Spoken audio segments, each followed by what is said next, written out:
De regreso con todo el Pensini y Globovisión. Bueno, entramos en materia con el señor abogado constitucionalista, diputado de la Asamblea Nacional. También es secretario de Doctrina de Primero Justicia, ya nos va a explicar qué es, Juan Miguel Mateos. Juan Miguel, gracias por visitarnos en el programa. ¿Cómo estás? Buenas tardes, Pedro. Un placer, como siempre, estar aquí. Me tienes que dar el truco. Cada vez que te veo estás más joven. ¿Qué estás haciendo? ¿Trotando más, haciendo más ejercicio? Bueno, es la crisis, en eso estamos los venezolanos, No el, me vas ni el con país esa, entero. No, te veo. La gente está en forma, se puede agarrar eso todo el mundo. Mira, ayer fuiste tema de primera página, no estabas en Venezuela, creo, pero el titular del Nacional dice 20% de los diputados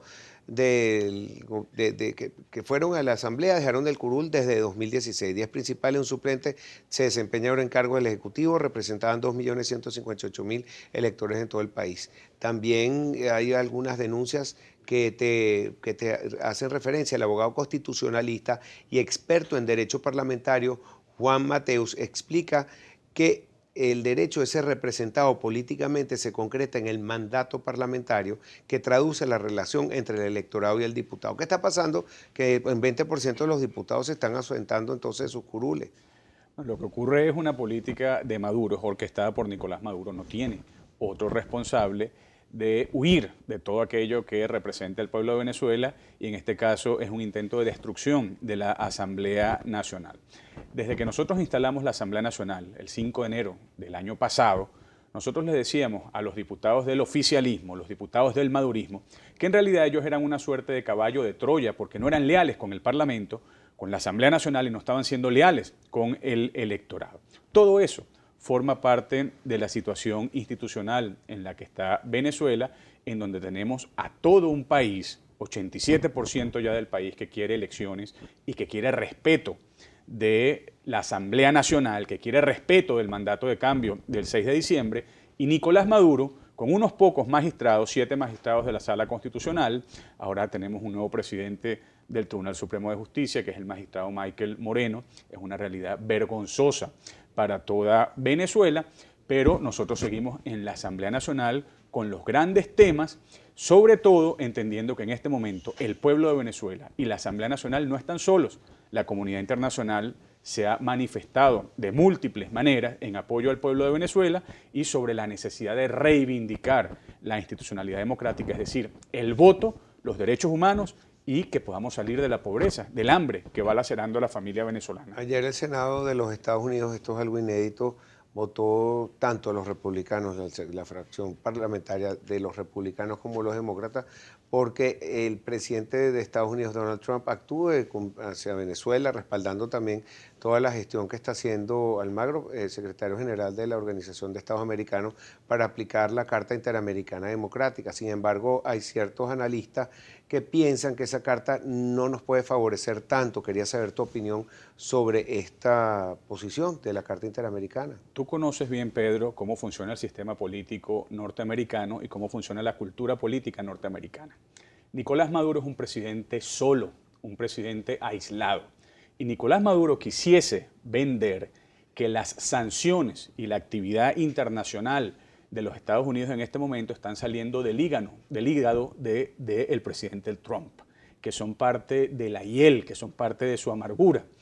Lo que sabe Maduro, pero lo que él no quiere decir, es que las medidas de los Estados Unidos son parte de una política de Estado. Es decir, las sanciones contra el vicepresidente Tarek El Aissami y contra Samar López hubiesen venido con Trump como presidente o con Hillary Clinton como presidente, porque se fueron cocinando con Barack Obama en su administración. El presidente Obama no fue tan fuerte ni tomó esas decisiones, más bien con todas las decisiones que tomó no hizo ningún tipo de... No tomó esa decisión, y creo que no es el presidente, sino es como del Departamento del Tesoro que toma la decisión. Pero por eso te decía que es toda una política de Estado, porque el presidente Trump adelanta algo que ya venía trabajándose en la administración Obama. Eso es avalado por el Senado. Luego otras instituciones norteamericanas nos vienen a decir que Nicolás Maduro está solo, y eso es lo que causa el resquemor en Miraflores. ¿Por qué? Porque Maduro piensa que es aliado de Putin, pero Putin es aliado de Trump.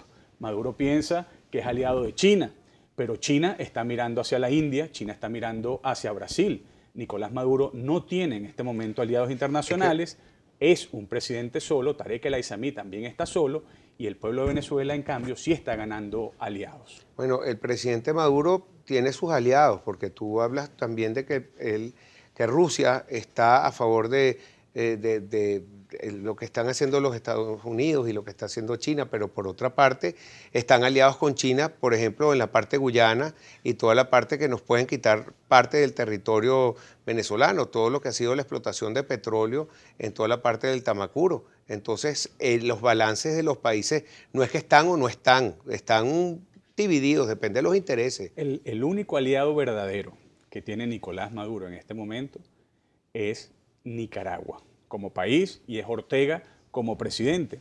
Y es el guión, el formato que está siguiendo Nicolás Maduro para implementar aquí en Venezuela, para intentar exterminar a la oposición. Por eso es importante hablar de la Carta Interamericana. Sí, me queda un minuto, por eso es que necesito que me expliques bien en qué nos favorece a los venezolanos esta Carta Interamericana. La Carta Interamericana Democrática es un documento que suscriben los Estados miembros de la OEA, en donde se dice básicamente tres cosas: que los estados tenemos derecho a vivir en democracia y tenemos el deber de promover la democracia, que si se quiebra el orden democrático, entonces todos los estados de la región deben favorecer que se restablezca el orden democrático, que se deben respetar los derechos fundamentales y que ningún país tiene el derecho o tiene que padecer el hambre y la miseria, sino que tiene el derecho al progreso. Pero eso dice la Carta Interamericana. Esa es la Carta Interamericana, eso es lo que se puede activar. Pero la Carta Interamericana lo que dice, si un país no puede ser elegido democráticamente, pero si su ejercicio no es democrático, entonces está violando la Carta Interamericana, Claro, por eso se aplica. En esos sentidos, porque se quiebra el orden constitucional,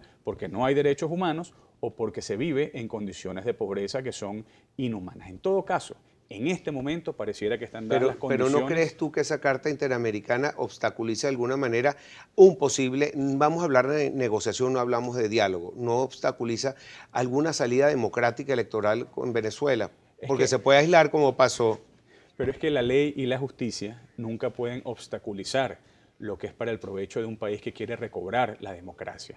Es muy importante, repito, lo que ocurrió en el Senado norteamericano viene a resellar una política de Estado de los Estados Unidos de América y revela nuevamente que Nicolás Maduro es un presidente débil y un presidente solo tratando de huir del voto.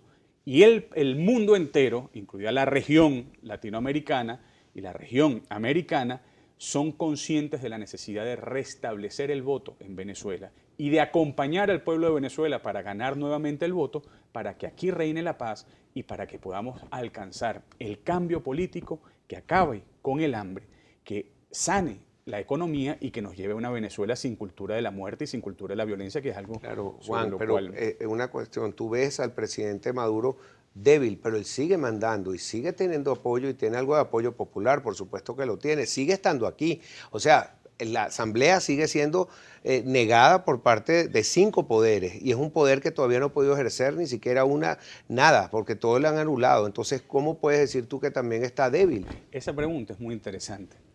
Esa pregunta se le hicieron quienes estudiaron los totalitarismos, por ejemplo, Hannah Arendt, Erich Voegelin, Leo Strauss, se preguntaban, ¿cómo pudo ocurrir que Stalin, que Hitler, luciendo fuerte, luciendo bravucón, cayera súbitamente? Y la respuesta era sencilla. Parecía fuerte porque arremetía con la violencia, porque arremetía con el miedo, pero la violencia y el miedo eran los únicos recursos que tenía. Y hoy Nicolás Maduro, aunque esté en el poder, aunque parezca que avanza, aunque parece que lo controla todo, no tiene el corazón de los venezolanos, no tiene el consentimiento de los venezolanos, y lo que se siente en la calle es un gran rechazo, no solo a Maduro, sino al gobierno y al fracaso del modelo, y un deseo incontestable de cambiar para vivir con dignidad. Pero sin embargo vemos que están sacando la tarjeta de la patria, el carnet de la patria. El carnet de la patria, y ahora pueden comprar bolsas de CLAP y comer, y ese carnet de la patria incluye ser inscrito en el partido del PSV. Sin embargo, tienen que los partidos relegitimarse y si no lo logran, con menos máquinas de los que podrían tener, entonces podrían tener un solo partido aquí en Venezuela. Entonces tú me sigues diciendo que está débil, pero aparentemente no es así. Bueno, son problemas distintos. El problema de los CLAPs es que los CLAPs son corrupción.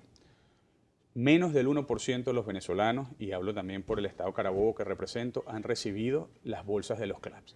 Y la gente recibe las bolsas de los CLAPs, se las cobran a unos precios mucho mayores de lo que es el costo real, pero la gente sabe que eso es un trapito que alivia un sufrimiento, pero que no es una solución definitiva.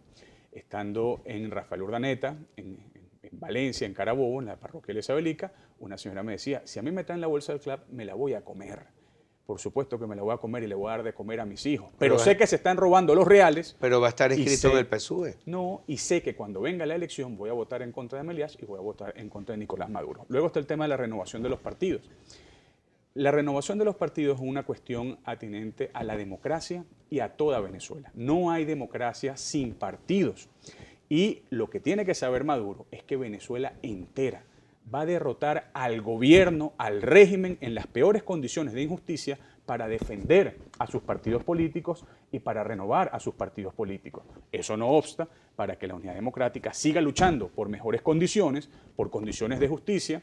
Ya en las próximas horas se verá cuál es el paradero de todo este asunto, pero la Unidad Democrática tiene el derecho de exigir mejores condiciones para que el pueblo de Venezuela pueda defender mejor a sus partidos de una mejor manera. Y además, eso no está reñido con la necesidad de exigir elecciones, bien sea elecciones a gobernadores que están vencidos, bien sea elecciones municipales o una elección anticipada que implique a Maduro, que es el problema. Bueno, muchas gracias, Juan, por haber venido hoy al programa.